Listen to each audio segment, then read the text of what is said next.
Discussion regarding incentivizing the retention, raising, and/or relocation of historic, architecturally significant single-family homes. This is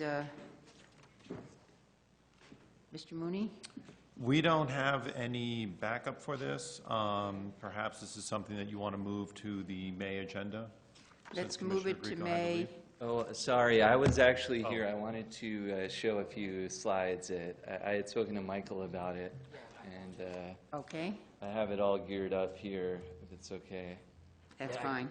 I promised Daniel you'd have an opportunity, and this is actually something I think we can do some great things with. So regardless, Thank I'd you. like to see you next month. Thanks, bye. So if I could just have 4 minutes, I'll breeze through the slides. Okay. Okay, so thank you. So I just made a few slides about elevation of properties because it's something that people have been asking us about, especially historic properties. And I had the opportunity to go to Rhode Island recently for a conference about historic preservation and sea level rise. So here's a shot of the house at 22 Star Island, which was recently elevated to, I believe, base flood elevation For over $1 million.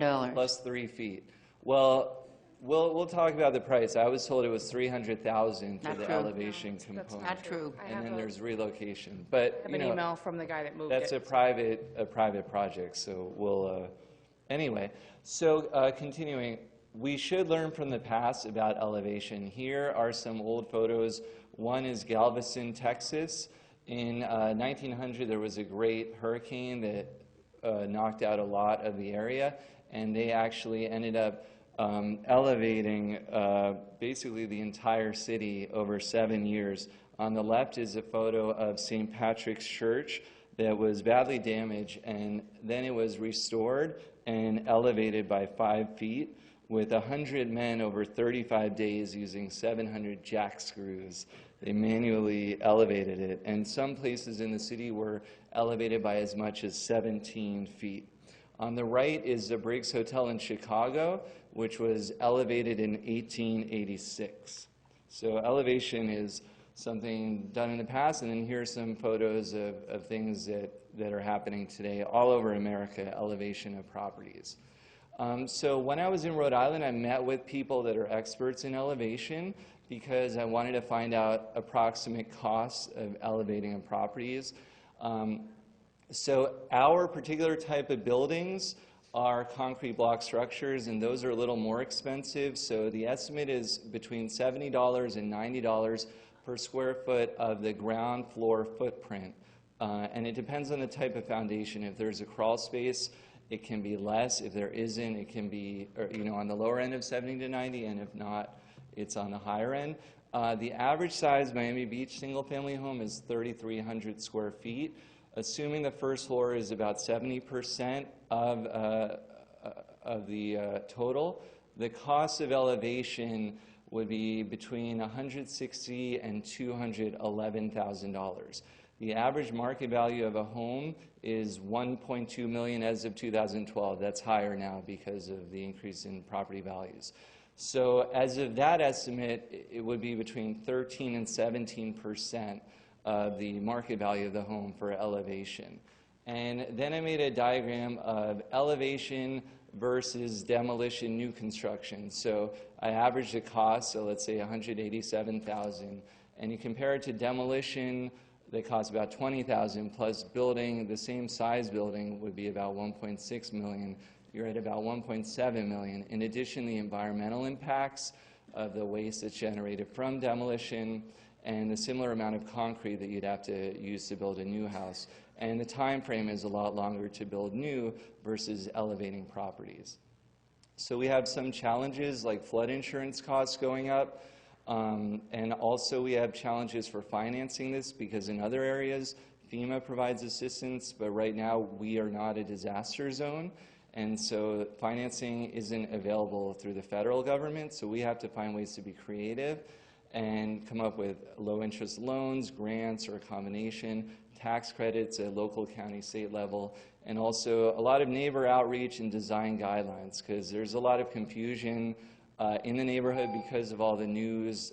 There's a lot of news of all the good work you all are doing with sea level rise, but honestly, some of the realtor community is getting a little worried because property owners are only hearing we're raising the roads, and they're not hearing really any solutions from the administration about the actual properties that pay the taxes to raise the roads. So that's why I'll continue to irritate all of you and propose new solutions that can be positive solutions for homeowners that want to stay here and want to elevate their properties. And the final thing is, in Rhode Island, they talked about we need to have some design guidelines for elevation. Here is a historic street before elevation, and after elevation without design guidelines, you could have all different floor levels. So one thing I'm going to be meeting with Susie next week about is maybe the city coming up with design guidelines for not only elevation but new construction to make sure that we keep the streetscape looking very good. So thank you for your time. I agree 100% on design guidelines. Okay, good. And I'll hopefully convince you on the others. Thanks. The problem, Daniel, comparing Rhode Island, for instance, their homes and Miami Beach homes, the homes that were built here in the 20s and 30s, many of them were built with sea sand, beach sand. Yes. Many of them have rebar that's rusting. They have concrete that's spalling. And I think it's a very difficult task if the home is that old and that fragile to elevate them. But I appreciate your... But don't forget Galveston, these are many hundred-year-old structures that are elevated. In Galveston, Texas, and other places around the world. I understand that, but I'm just saying the building here is different. The way the homes were built here are different. Yeah, but I hope with 22 Star that you all could have a positive look at that, and that it's actually a good thing, and we will hopefully encourage property owners and not tell them their properties are being devalued because of sea level rise. It's not the kind of thing we want to do to our tax base. Right. Yeah, on 22 Star Island, and I have an email from the owner of the company that moved that home, just to move the house, not to renovate it, was $1.235 million for a 4,400 square foot home.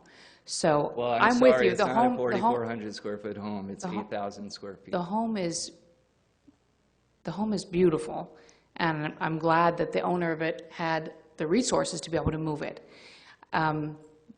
That's not a dialogue for your, average homeowner in Miami Beach. And I hope that by talking about design guidelines, by talking about incentives and other positive things, we can find a path for the more average homeowner in Miami Beach, not these outlier exceptions owned by very wealthy individuals. So.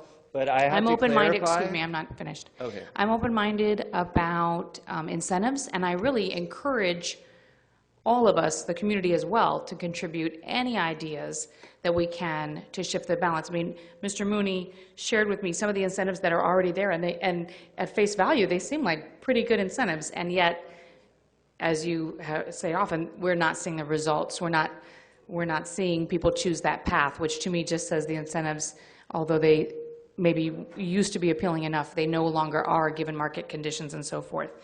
But Commissioner Malakoff is absolutely right that Miami Beach is unique in terms of the construction materials, in terms of our limestone bedrock, in terms of sea level rise. And so you're just not going to get any traction from me about limiting the remedies of a single-family homeowner to protect their private property. You're not. But incentives, absolutely. Design guidelines, absolutely. I'm with you. Right. I think that we're miscommunicating because all this was about incentives, and that's what we're hoping you guys can be creative and come up with incentives so that we start seeing properties being elevated and not demolished. Right. The other thing we have to clarify, because the public is watching, the price you mentioned was to move the house to another part of the property. Much more expensive than elevating in place.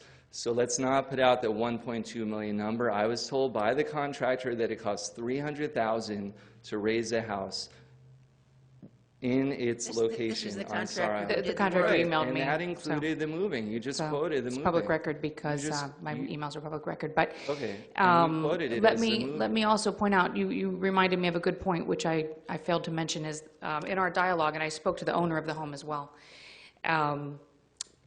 They both pointed out to me that because of the construction and all the best laid plans, the first 6 inches of elevation are a great risk.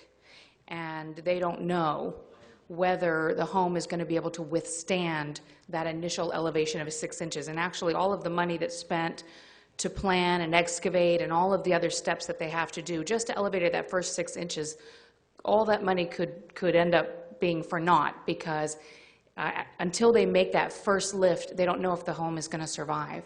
So again, it points to a dialogue of, if that's your method, you have to be able to afford that method.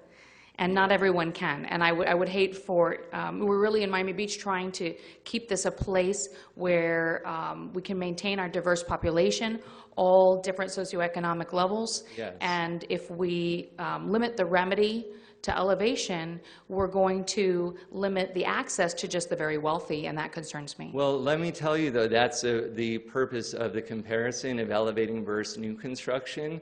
New construction is much more expensive. So going back to your point and using that as an example of why you as a city must look into elevation, because that's the only way we're going to keep the cost of housing down. The other thing about, you said moving the property, the entire house is moved to the other side of the lot. I mean, I don't know if you said it's Daniel, we fragile, know that. but I mean, Thank you. I wish we wouldn't mislead I don't know what's going on behind the scenes, but I would think you were all excited about this rather than just always coming up with, it took so much work to get this to this point, and I wish that you would listen. I know you're hearing, you're reading things, people care about their properties and maintaining it, and I wish you all cared as well. So thank you. I own a 1946, which I renovated, so I personally do care quite a bit about my property, and I know that every single family homeowner in Miami Beach cares deeply about their property, because these homes are probably, for most of us, the largest asset in their financial portfolio, as well as their home where they live and raise their family. I don't know what you mean about anything behind the scenes. I think that it's very important for us to keep the dialogue positive, and let's focus on the solutions and remedies, being design guidelines, being incentives, being engineering methods, as we've talked about. For some homes, there might be, depending upon where they are and what their construction is, there might be external treatments that homeowners can put. There's other remedies, such as, there's a whole FEMA document that if anyone wants it, they can email me, that describes steps that you can take to protect your home, such as elevating your outlets and your other utility, like your, I don't know what, your water heater and your air conditioner units, elevating those things so that if you do have an intrusion issue, it's not so damaging. But insurability and ability to get financing on a home are key things that we have to preserve in our community. Thank you. Thanks for doing the research, Daniel. Number 13.